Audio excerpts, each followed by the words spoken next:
Depression, ADHD. Yeah. Both weren't invented till the 90s. Uh-huh. What did you think it was, and how happy were you when you found out it was a thing that could be treated? Very relieved, I think, because, I wrote a book called Dear Mrs. Fitzsimmons, and it was a collection of letters that had been sent home from my teachers about my behavior. And my mom saved them all, saved all my report cards. And I was a D student in high school, so I was always on academic probation. So how'd you get into BU? High test scores, SATs were very high. Got it. And so I basically got letters sent home every week, progress reports, and they would be hilarious because it would be always, Greg's asleep at his desk. Greg's staring out the window. I was high a lot, but it was really the ADD. It was like... This is grade school, high school? High school. Got it. And I just could not focus, could not pay attention, felt stupid, struggled. And then when I found out about ADHD, it checked every one of those reports. You looked at it with a different set of glasses on. You went, this is like literally the checklist for ADHD. Right. It's the symptom list. Yes. High risk behavior, huge thing with ADHD. Impulsive behavior, a need for excitement, because it's the only thing that can snap you into feeling in the moment. Right. Or being present and not like spun out. Right. And did you get medicated? I've been on Adderall for 15 years or so. Every day? Most days, like maybe 3 or 4 days a week. Do you decide when, or like busy? Yeah, if I got a day where I'm playing golf and going to dinner with some friends, I won't take You'll take 2. Okay. I'll take 2. You should see me play. I run to the ball. It's fucking Those guys great. It's really good. People don't get it. I swing twice as many times. And but then if I've got a lot of shit to do, I take it and I get it done. Like Mondays, always on Monday. Yeah. Take Adderall and don't jerk off. Those are my 2 rules on Monday. Good rules to live by. Yeah. And the depression part we've talked about on your podcast a bunch, but how did yours manifest itself? I think with alcohol at first. I think I medicated with alcohol, which is why I quit so many years ago. When did you quit? I think I was right around the time, right before my dad died, about a year before my dad died. So I was probably like 24. But I started when I was like 12, and I just drank all the time. And you knew, and you could notice this is better. You felt like this is better. Absolutely. Yeah. And where are you getting beer at 12? And where are you drinking it? My friends and I went out 5 nights a week. And, again, with the fake IDs, like our IDs, we got them at Sex World down in Times Square for like $15. Right, but you're Irish, so you look 8. Oh, yeah. No, my friend David Aranguren, who's Colombian, he would usually get the beers. I had a moped, and I'd give him my moped, and he'd go down to the bodega down on Cortlandt Street, and he'd pick up the beer, and then we'd go. We had all these spots in Tarrytown. There was the bleachers, there was Eagle Rock, there was the gazebo, there was the Zoot, there was the Hot Spot. We had all these spots, and on any given night, you would wait on the benches out front and in front of the Gristedes. And you'd hope that a friend drove by who had a car, usually an older kid. Okay. And then by older, 17? Yeah. Yep. And then they'd pick you up, and you'd go pick up booze, and you'd usually pay for it because they had the car. And then you would go to these spots in rotation, and you'd bump into other kids all night. And then everybody would drive drunk, and you'd go home. Or I would go home at 11 at my curfew, and then This is a school night curfew? Oh, yeah. So you were allowed school night was like 10, weekends you were allowed was like to 11. go out on school nights? Yes.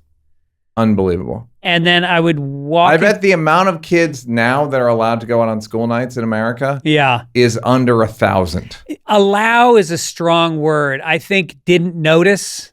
Got it. Negligence. Yeah. And then I would go out the window. Was your dad a drinker? He was an alcoholic. Okay. Yeah. So he was serious. Yeah. And your mom, just codependent? She liked to drink, but not an alcoholic. Okay. But it was part of the culture that I grew up in. Yeah. And all my friends, I look back now and I realize, holy shit, every one of my close friends had a parent that was binge drinking at home every night. It was like we found each other. Yeah. Like children of alcoholics have the same dynamics and they find each other. And so I would go in and I would go right out my window and I'd go back out again. I'd get on my moped and I'd fly around town. And I used to smoke in my bedroom in high school. Really? Yeah, because my brother Danny figured out that if you open a window in the winter, the just draft immediately goes out. Interesting. So you could just stay by the window. Yeah. But by the way, it still stunk like smoke, and my mom just didn't want to believe that. So you were just drinking, self-medicating, whatever you want to call it. Yeah. Are your parents self-medicating? Do you know what I mean? Like we go alcoholic, and then when it's us, we go self-medicating. And Yeah. you might say alcoholic of yourself. So. I think my dad had a very traumatic childhood, so I think he was dealing with drowning himself out of those feelings. Yeah. And I mean, he died young. He was 53 when he died, and I don't know if he ever would have really quit drinking. I don't. Again, we go back to like what tools our parents had. Yeah. And I don't know that it was in his consciousness that alcoholism was a disease. Yeah. How would he have known? I mean, because he crashed a car into a tree and died, and then was brought back to life by the paramedics because he would get DUIs, because he would get into bar fights. But they would just call that luck back then. Right. Yeah. They still, and you don't go, fuck, he probably didn't want to do the thing he probably drank the wrong thing that night. Yeah. It was like, I had whiskey, I should have had wine, like those alcoholic justifications. Yeah.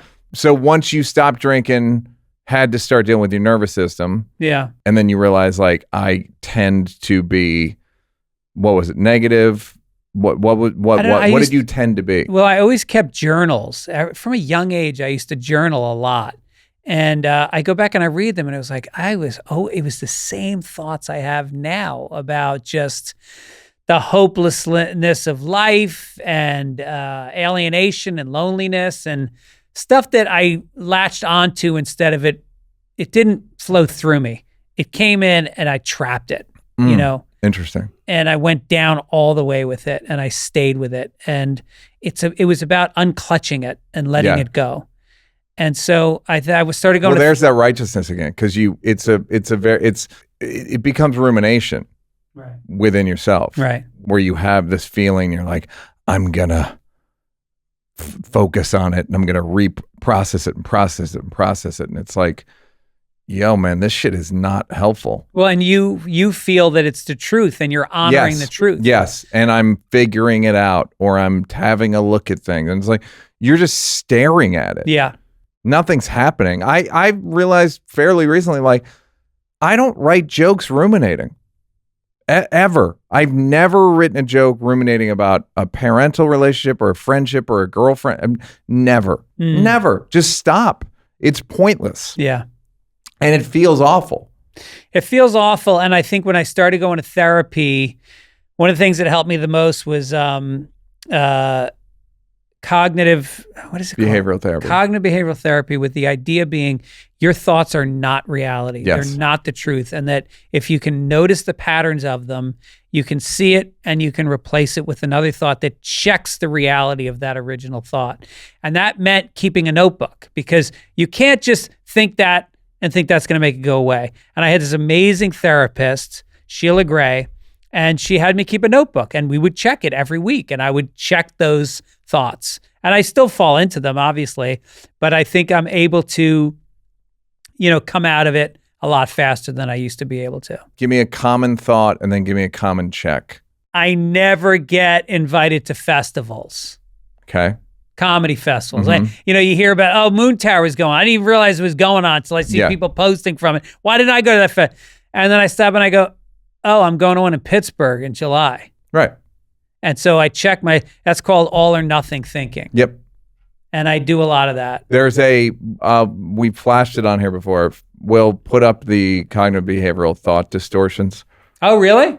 Yeah, there's a chart. Yeah. I have it on my phone. It's unbelievable. Yeah. Because you can't, I remember sending it to Rock one time. He goes, this is my inner monologue. It's like, we just think of it as writing. Yeah. Or we think of it as like, yeah, that's just what your brain does. And it's like, no. All right. These are legitimate distortions. Mm-hmm. And you have to, it's like thinking of it like a child and being like, no. And it's like, I see, no, you're not, that's not reality.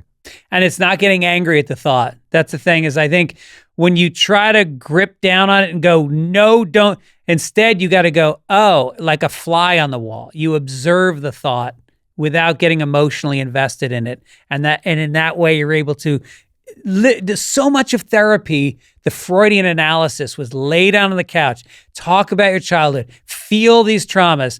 And now with cognitive behavioral therapy, it's very intellectual. It's very much just examining it in a very neutral way and taking the power out of it. Yeah. And even there's another type of therapy called internal family systems, which is you basically empathize with the part of your brain that is doing that. And you even give it's like a character. So internal family system it's the family in your head. Yeah. It's not your family. It's not your birth family. It's like literally, it's like a sitcom. It's like a negative sitcom. Right. And you name and you go, and you literally say, hey, what do you want? And it's like, what's the part of your brain, we'll call it Marin, who wants to believe that who wants to point out that you never get invited to festivals? What does it want? It just wants you to feel bad. And then it's like, why do you want me to feel bad? And then generally speaking, the part of your brain will actually be honest. Be like, cause it's safer and you're used to that feeling and these new feelings. And that's why people quote unquote fear success, which I never believe. But well, it is funny because you go, why do you want it is a great question. Have you been to festivals? Yeah.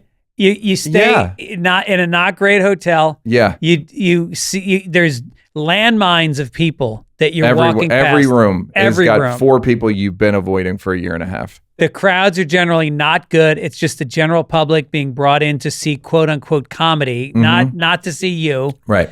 And then you usually get paid about a third of what you make in a club. Correct. Yeah. But you should long for them.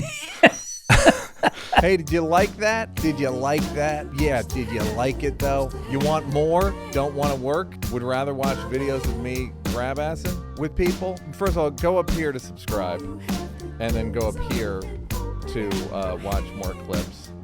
This is like when the weatherman says that there's a high pressure system coming in.